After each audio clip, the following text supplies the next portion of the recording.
بسم اللہ الرحمن الرحیم۔ جیسا کہ آپ سے بات ہوئی تھی کہ انشاءاللہ 3 آیت کریمہ ہے، ہماری گفتگو جو ہے نا انہی کے ہی پس منظر میں گفتگو ہوگی۔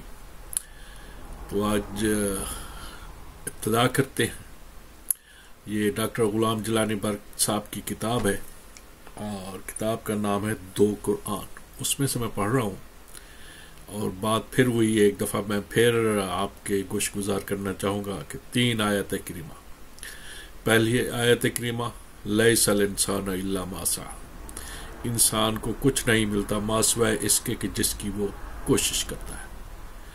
اور دوسرا ولن تجد لسنت اللہ تبدیلا، اللہ کی عادت، اللہ کے قانون، اللہ کی سنت کا کسی کے لیے تبدیل نہیں ہوتی۔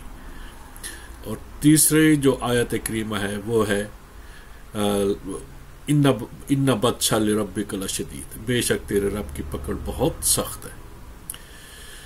تو ابتدا کرتے ہیں 2 قرآن میں، جیسا کہ کتاب کے نام سے ظاہر ہے، بتایا گیا ہے کہ قرآن ایک نہیں، ایک وہ جو کتاب کی شکل میں ہر مسلمان کے گھر میں موجود اور ہر حافظ کے سینے میں محفوظ، اور دوسرا وہ کائنات ارض و سما کی شکل میں ہماری نگاہوں کے سامنے ہے۔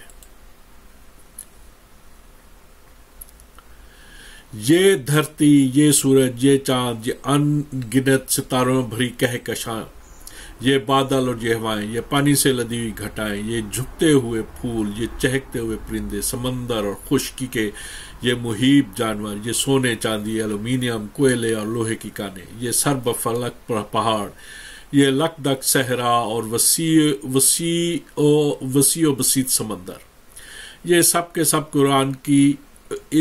یہ سب کے سب اس قرآن کی آیات ہیں۔ ایک قرآن میں لکھی ہوئی آیتیں ہیں اور دوسرے میں عمل و حرکت کرتی ہوئی آیتیں۔ ایک قرآن اصول و قوانین کا ضابطہ ہے اور دوسرا اس کی عملی تشریح۔ قرآن حکیم اور صحیفہ فطرت کی آیات کا یہ حیرت انگیز اتفاقی تو ہے جس پر غور و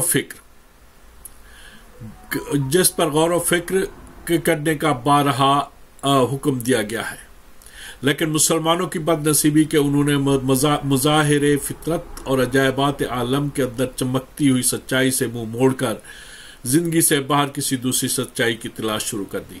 مگر زندگی اور سچائی 2 الگ چیزیں نہیں ہیں۔ تاریک حجروں میں کوئی روشنی نہیں ہے، خانقاہوں اور قبرستانوں میں موت کے پہرے ہیں، زندگی کے نشان نہیں ہے، اور وظائف میں، انسانی کرامات میں بازوؤں کو شل کر دینے والی سردی اور دماغوں کو منجمد کرنے والی برودت ہے، عمل و حرکت پر آمادہ کرنے والی حرارت و تمازت نہیں ہے۔ اس قوم کی بدقسمتی میں کیا شک ہے جس نے مچلتی ہوئی زندگی کے ساتھ بغل گیر ہونے کی بجائے سوئی اور سہمی ہوئی موت کے پہلو میں لیٹنا گوارا کر لیا۔ قرآن برائے نام مسلمانوں کا مذہب نہیں، قرآن برائے نام مسلمانوں کا مذہب نہیں، بلکہ تمام انسانوں کا مذہب ہے، تمام زمانوں کا مذہب ہے اور تمام جہانوں کا مذہب، اور زیادہ صحیح لفظوں میں زندگی کا مذہب ہے۔ وہ کتاب جو انسان کو زندگی اور اس کے مظاہرے سے الگ کسی ناقابل فہم سچائی کی ترغیب دیتی ہے، خالق کائنات کی تصنیف نہیں ہو سکتی۔ قرآن کس طرح فطرت کے محیب سے محیب اور حقیر سے حقیر چیزوں کی طرف انسانی ذہن کو متوجہ کر کے اسے سبق اندوزی کی ترغیب دیتا ہے، اس کی پوری تفصیل تو آپ کو آئندہ صفحات میں ملے گی۔ البتہ اشارے کے طور پر میں بھی ایک بات کا ذکر کرنا ضروری سمجھتا ہوں۔ چند ہی روز کا ذکر ہے کہ میں سورہ نحل کی ان آیات کی تلاوت کر رہا تھا جس میں نو انسانی کو شہد کی مکھی کے کارناموں کی طرف متوجہ کر کے یہ لکھا ہے کہ شہد کی مکھی کے ان اعمال میں ان لوگوں کے لیے جو غور و فکر سے کام لیتے ہیں سبق موجود ہے۔ اتفاقاً اسی روز میں نے ایک انگریزی کتاب میں شہد کی مکھی پر ایک مختصر مضمون بھی پڑھا۔ اس میں لکھا تھا کہ انسان اپنی زندگی کے لیے زیادہ سے زیادہ 3 خواہشیں کر سکتا ہے: صحت، دولت اور عقل۔ یہ تینوں چیزیں شہد کی مکھی کو میسر ہیں، اس لیے کہ وہ سورج کی روشنی، تازہ ہوا اور خوبصورت پھلوں اور پھولوں میں گھومتی رہتی ہے اور سخت محنت کر کے شہد کے ذخیرے جمع کرتی رہتی ہے۔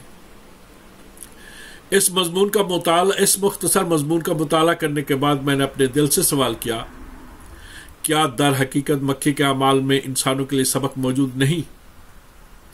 زندگی ہی مذہب ہے، بنیادی اصول ہے جسے آپ ذہن میں رکھ کر اس کتاب کا مطالعہ کریں گے۔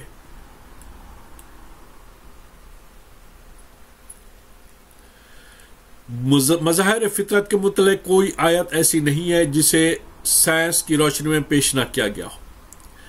اس کارنامے عظیم کے لیے نہ جانے کتنی کتابوں کا مطالعہ ہوا ہوگا، کتنی سخت محنت کی ہوگی، کتنا وقت صرف کیا ہوگا۔ میں ان تمام مسلمانوں کی طرف سے جو قرآن کے سرچشمے سے سائنس کے پیالے میں پانی لے کر اپنی پریاس بجھانا چاہتے ہیں، ڈاکٹر صاحب کا شکریہ ادا کرتا ہوں۔